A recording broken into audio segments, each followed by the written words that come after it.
Bonjour, je reçois aujourd'hui dans le cadre de l'émission politique de la DSN TV quelqu'un que j'estime beaucoup, Pape Ibrahima Thiam, que je connais très très bien, et je n'ai pas l'habitude de failloter.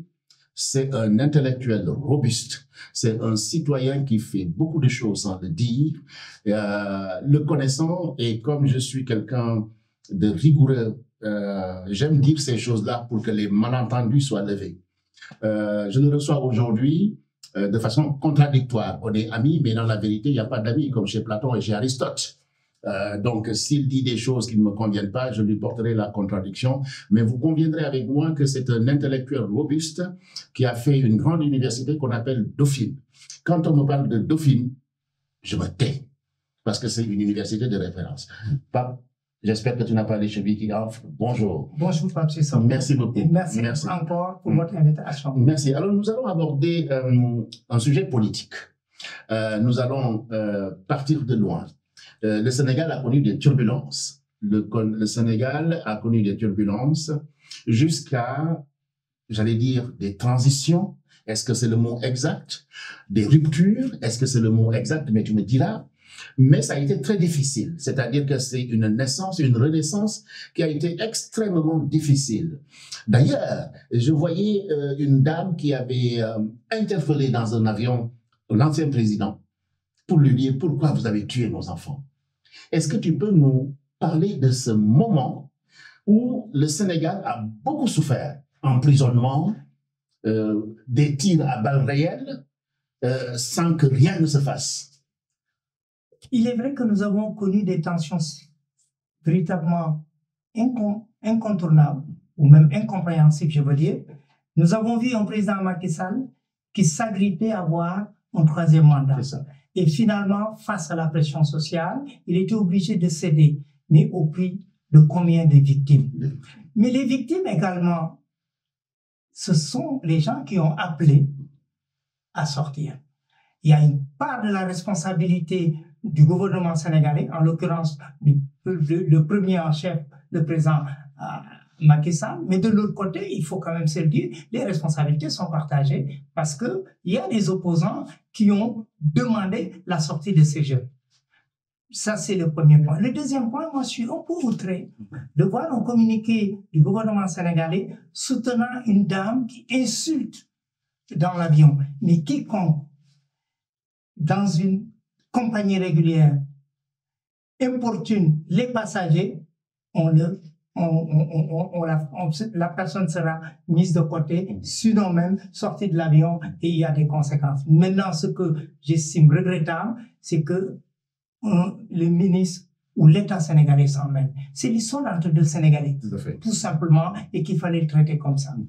Très bien, je te remercie infiniment. Maintenant, on va venir, comment dire encore, la transition où l'élection est passée. Nous avons un nouveau gouvernement, un duo à la tête. Quelqu'un disait c'est du bicéphalisme. Bon, on se moque. On a Sonko, on a Diomaye. Quel état? Ils ont fait beaucoup de choses. Ils ont parlé de beaucoup de choses. Ils sont là. Quel est, en tant qu'intellectuel, en tant qu'homme politique aussi, parce que tu es responsable d'un parti politique Avenir, je crois, un autre avenir, tu es aussi dans l'édition, tu es quelqu'un qui est vraiment au fait de l'actualité sénégalaise. Vraiment, tu es au cœur. Les premiers jours de ce gouvernement, quelle sera ta réflexion? En fait, tout d'abord, je vais me présenter. Je suis candidat aux élections législatives. Je suis à la 3e place de la coalition Sénégal. Qu'est-ce que c'est? Sous la bannière de Thierno Alassane Sall. Ensuite, vous avez parlé de rupture, de transition, mais il y a eu une transition parce que l'arrivée de ce couple, Diomaye et Ousmane Sonko, a suscité quand même beaucoup d'espoir parmi ces jeunes qui voulaient le changement. Est-ce qu'il y a-t-il un changement? Je ne peux pas me permettre de faire un bilan si tôt. Ce que je peux dire, les pas qu'ils sont en train de mettre en place m'inquiètent. Mais peut-être, je pense qu'ils pourront, à un certain moment, changer de taquet et revoir leur copie. Parce que qu'est-ce qu'on constate réellement? Moi, je constate qu'on a repris où s'était arrêté Macky Sall. Macky Sall nous a habitués à des arbitrations, à des arrestations arbitraires, à des interpellations. Mais qu'est-ce qui se passe aujourd'hui? En vertu de quoi un Sénégalais ne peut plus voyager et bloquer à l'aéroport sans qu'il y ait une décision de justice? En vertu de quoi des journalistes qui ont un tout petit peu analysé le show électoral sur la dette qu'a fait Ousmane Sonko, je pense à Yerim ou à Bougane, ces personnes-là ont été interpellées.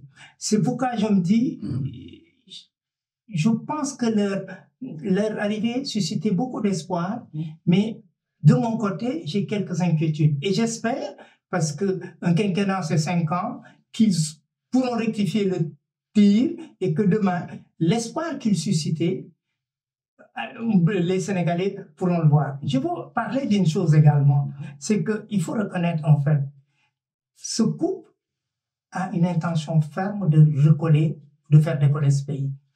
Mais ce couple manque d'expérience. Il mérite d'être accompagné. Et c'est l'occasion de dire que nous aurons demain besoin d'une assemblée nationale forte, composée d'une opposition très forte. C'est-à-dire, ce qui s'est passé dans la 4e législature, qui était une assemblée lamentable. Aujourd'hui, nous avons des jeunes qui n'ont pas d'expérience. Apparemment, ils en veulent. Apparemment, ils ont l'intention, je ne peux pas leur dénier véritablement leur volonté de faire. En revanche, je constate leur manque de maturité. Je constate également une forme d'incompétence. Mais tout se rectifie. Tout se rectifie. Et il faudrait qu'ils savent écouter et qu'ils essaient de prendre parmi les intellectuels sénégalais pour les entourer. Maintenant, on a 5 ans, nous pouvons voir d'ici là. Vous dites si bien, j'ai rencontré 2 fois Ousmane Sonko à Sciences Po Paris et à Saint-Denis, où je lui disais effectivement qu'il était relativement imbu et ça ne savait pas écouter. Alors que nous, on le connaît, mais lui ne sait pas qui est devant lui. Donc, un homme politique doit avoir la capacité d'écouter, d'encaisser et de réfléchir et de s'entourer de bonnes personnes. S'il a des intentions louables, comme par exemple les audits que tu connais très très bien, mais est-ce que c'est suffisant? Est-ce que c'est suffisant? Parce qu'aujourd'hui, quand j'interroge les Sénégalais, ils me disent ça ne va pas. Mais en réalité, lorsqu'on fait des audits, c'est pour quand même corriger les imperfections. Si le Premier ministre a voulu faire l'inventaire des comptes publics, c'est pour éviter la faillite de l'économie sénégalaise. Donc, l'idée, ce n'est pas de venir dire aux gens le Sénégal va mal. L'idée, c'est d'éviter un dépôt de bilan du Sénégal.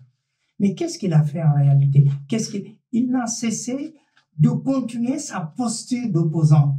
Là, il ne sait pas qu'il est en responsabilité parce qu'il a poussé à la dégradation de la note sénégalaise. C'est-à-dire, là, il fallait maintenant aller chercher des fonds à l'international. Maintenant, Ousmane Sonko a eu la prouesse de faire que demain, le Sénégal emprunte de plus en plus cher. Aujourd'hui, si vous regardez en France, il y a eu une dégradation des comptes publics. Il y a également, mais c'est différent. Au Sénégal, il faut quand même le reconnaître. Le mérite, c'est que nos hommes politiques maquillaient les chiffres. Je me rappelle, en 2017, d'avoir lu un écrit d'Abdoul Mbaye avertissant les hommes politiques du maquillage des comptes publics. Donc c'est un fait. Mais ce qu'on demande à un responsable, ce n'est pas de se victimiser. Il s'est victimisé jusqu'à prendre le pouvoir. Mais on ne se victimise pas pour gérer le pouvoir. Et que la communauté internationale n'attend pas des responsables une certaine victimisation. Ce qu'on attend d'eux, c'est de redresser les comptes publics. Il est vrai que le Sénégal va dans des lendemains extrêmement difficiles. Ça, quand même, il faut préparer la population sénégalaise. Maintenant, charge aux responsables, en l'occurrence Ousmane Sonko et son gouvernement, d'apporter des solutions idoines. Et c'est là où il a raté quand même une trajectoire extraordinaire.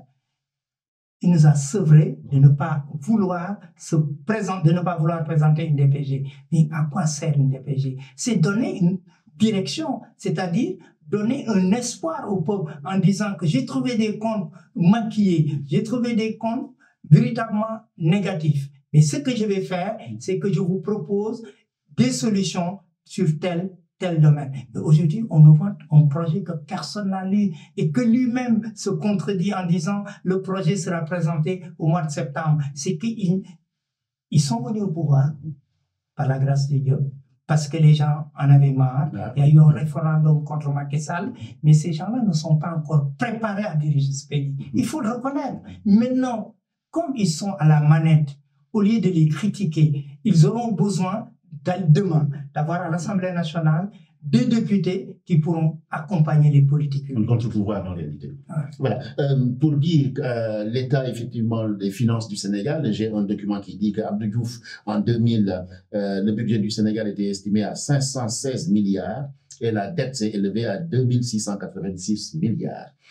Abdoulaye Wade, le budget du Sénégal, 2300 milliards, dette du Sénégal, 500 milliards.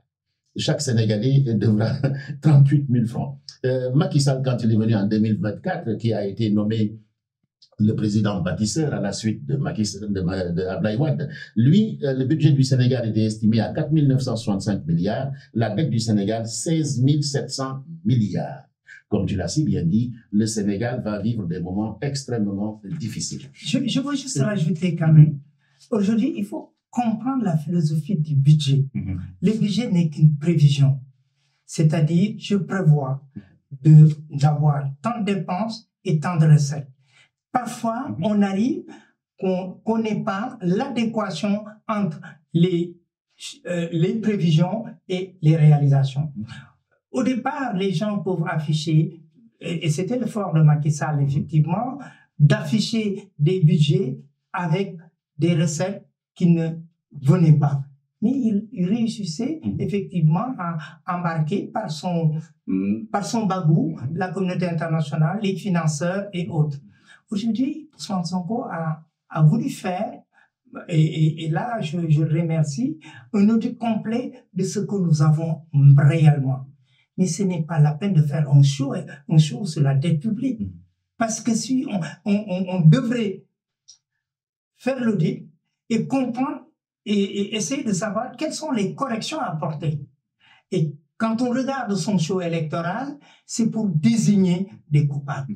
Nous ne sommes pas là à désigner des coupables, nous lui demandons, comme il est en responsabilité, de relever ce pays. Vous êtes candidat. Il y a au moins plus de 40 partis politiques. Et c'est une catastrophe, 40. Et des coalitions, moi je ne sais même pas. Pour parler des coalitions, je suis obligé chaque fois de lire. Mais plusieurs partis politiques, mais c'est donner la chance à celui qui est au pouvoir. Je suis tout à fait d'accord. Plus il y a de candidatures, plus il y a une dispersion, parce que, vous savez bien, c'est de la proportionnelle, et la majorité l'emportera. Et demain, avec 25%, on peut être majoritaire à l'Assemblée nationale, sans refléter véritablement le choix de la population. Parce qu'on peut avoir une opposition très forte, qui sort avec 75%, mais de façon répartie sur plusieurs partis. Donc, c'est un problème à évoquer. Effectivement, on est responsable. Mais en réalité, c'est que le Sénégal n'a jamais voulu assainir les partis politiques. Il y a des règles qui sont établies. Un parti politique doit, tous les ans, présenter ses règles et de les déposer. Aucun parti sénégalais ne respecte. Et l'État a tous les moyens de réduire les partis politiques. Mais est-ce que c'est la volonté des hommes politiques? La volonté des hommes politiques, c'est toujours d'instaurer une dispersion pour pouvoir exister. C'est ça. Ça, c'est le premier point. Le deuxième point, pour Ousmane Sonko, il y a quand même un langage qui me fait toujours rire. Un président de la République occupe un fauteuil. Et au Sénégal, malheureusement, nous avons deux hommes qui occupent un canapé. Parce que finalement, le fauteuil est trop petit. C'est historique, mais il faudrait savoir, nous avons élu Bassirou Diomaye Faye. Bassirou Diomaye Faye, qu'il soit bien élu ou mal élu, c'est lui qui est élu par le peuple sénégalais. Il appartient à Bassirou Diomaye Faye d'exercer son pouvoir. Mais il y a l'autre problème qu'on a abordé, c'est l'histoire de la laïcité dans ce pays. J'ai pourtant alerté dans une tribune où je m'adressais au professeur Nian, oui. Où je disais au professeur, vous permettez. Et très franchement, quand on voit au cœur de la République, on essaie de mettre en place un personnage aussi controversé que Cheikh Omar Diagne, qui finalement, par manque d'éducation, par manque de culture, par manque de tout, croit que le Sénégal est un pays islamique. Mais c'est totalement faux. Nous sommes un pays laïque, quand bien même les chrétiens représentent 5% et les animistes, la République est une république laïque. Et l'intérêt de la laïcité, c'est de permettre à toutes les religions d'exercer de façon plus autonome. Donc, il faudrait tirer tout de suite les conséquences et demander au président de la République de dire que le Sénégal est un pays laïque. L'autre souci, c'est au niveau des écoles catholiques. Et nous, les musulmans, si on n'est pas d'accord des règles des écoles catholiques, on n'a qu'à amener nos enfants dans les écoles musulmanes. Ils ont leurs propres règles. Et sachez que l'Église ne bannit pas le voile. Ça, je le répète. Mais moi, j'avais fait l'erreur. C'est que ces jeunes qui sont interdits dans ces écoles-là faisaient du prosélytisme. Ils ne voulaient pas s'asseoir avec des hommes. Ces jeunes-là ne voulaient pas faire l'éducation physique avec des hommes. Et finalement, les écoles privées catholiques ont toute la latitude. Et ça, j'ai alerté, je pense, depuis 2021 ou 2022 sur l'histoire de l'école Saint-Jean-d'Arc. Oui. J'ai fait d'ailleurs, j'ai écrit une tribune dans ce sens en disant que attention aux hommes politiques, nous allons dans un terrain glissant. Maintenant, si on n'est pas d'accord, si on ne veut pas que nos enfants ne fréquentent pas les écoles catholiques, ils n'ont qu'à créer des écoles musulmanes. Et ça, c'est très mauvais. Nous tous, on a vécu dans un ensemble où il y a catholiques, chrétiens. Et l'école catholique a toujours eu, l'école en général, a ses règles. Laissons les établissements publics appliquer leurs règles dans les écoles. Moi, c'est véritablement ce que je recommande et ce que je suggérerais à mon ami ministre de l'Éducation nationale. De votre parti, la coalition Kessé, vous dites ceci qui m'a interpellé. S'inscrivant dans la logique d'une opposition dite républicaine et constructive, les membres de cette coalition entendent travailler à unir les forces citoyennes et politiques pour assurer un équilibre des pouvoirs, essentiel à la solidité de la démocratie. Il y a un hic au Sénégal?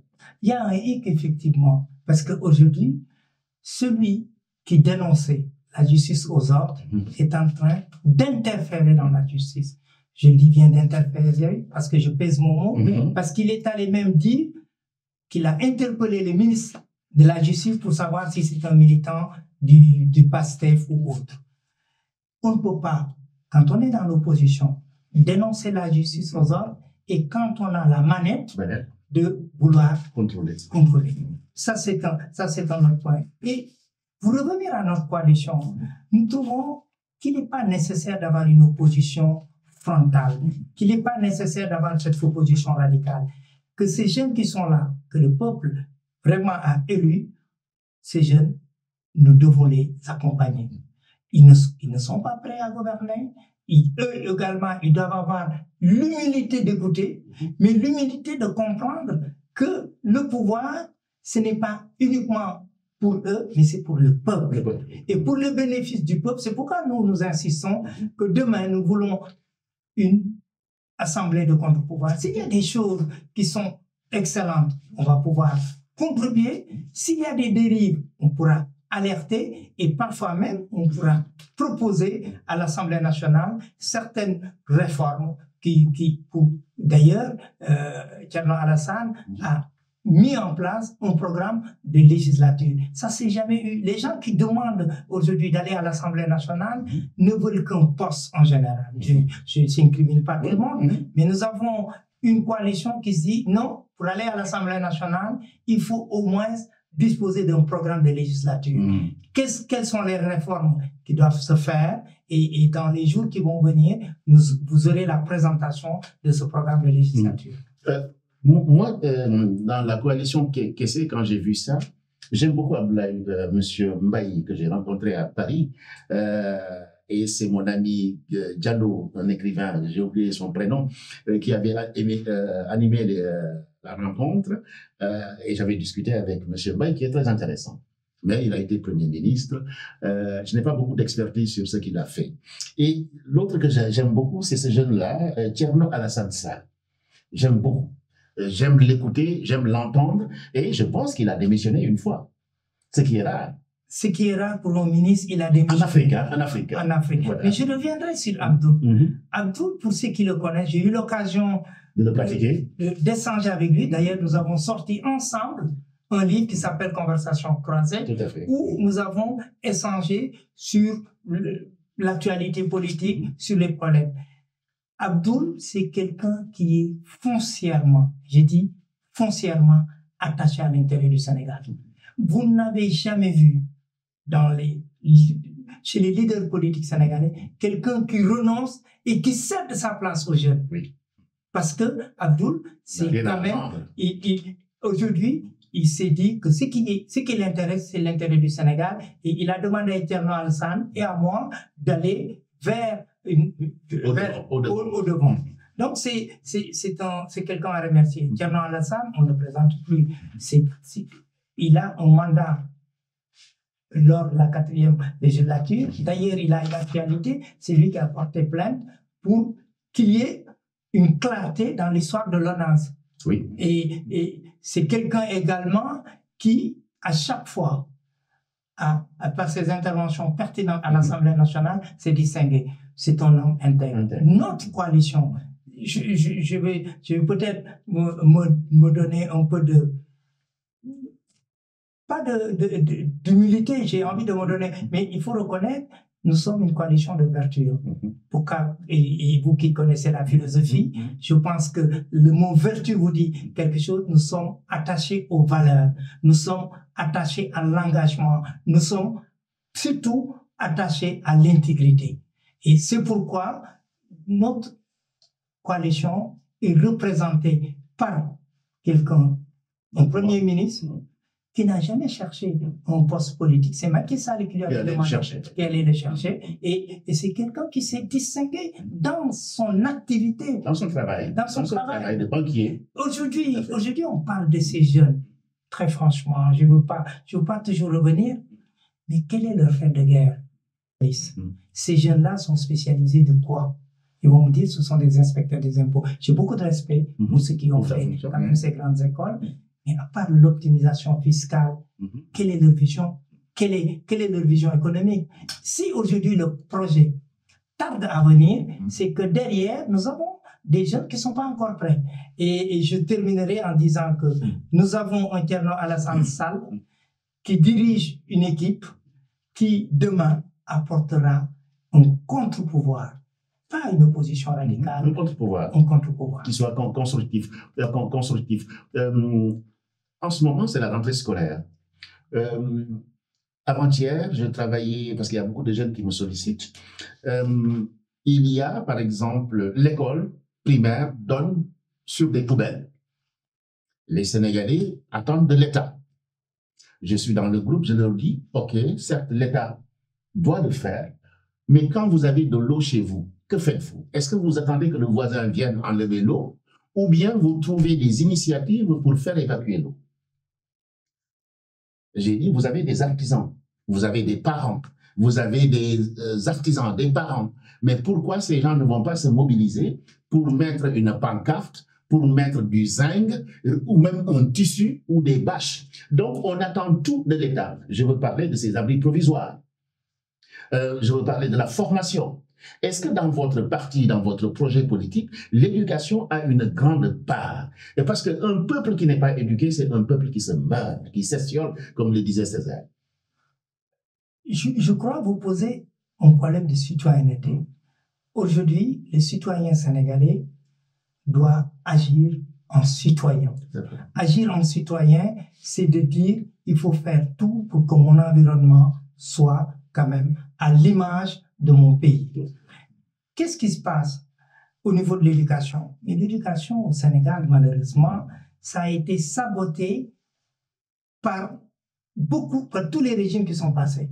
On a vu le président Abdoulaye Wade, parce que moi je suis un homme politique, quand même très indépendant, je ne suis pas très attaché aux personnes. Il faut dire, c'est Abdoulaye Wade qui a introduit le recrutement électoraliste des enseignants. Tout à fait. On les appelait des vacataires, des jeunes parfois qui n'étaient pas diplômés. On a commencé à rabaisser le niveau de l'école. Macky Sall s'est appuyé de cela en créant les vacataires. Et aujourd'hui également, nous n'avons pas encore une réelle vision de ce qui nous dirige sur l'école. Quant à nous, nous sommes très attachés à l'école, nous sommes très attachés à la santé, parce que ce sont les domaines qu'il faut absolument investir. Et maintenant, nous, dans notre coalition, nous sommes attachés. Il y a beaucoup de dégradation sur le plan éducatif.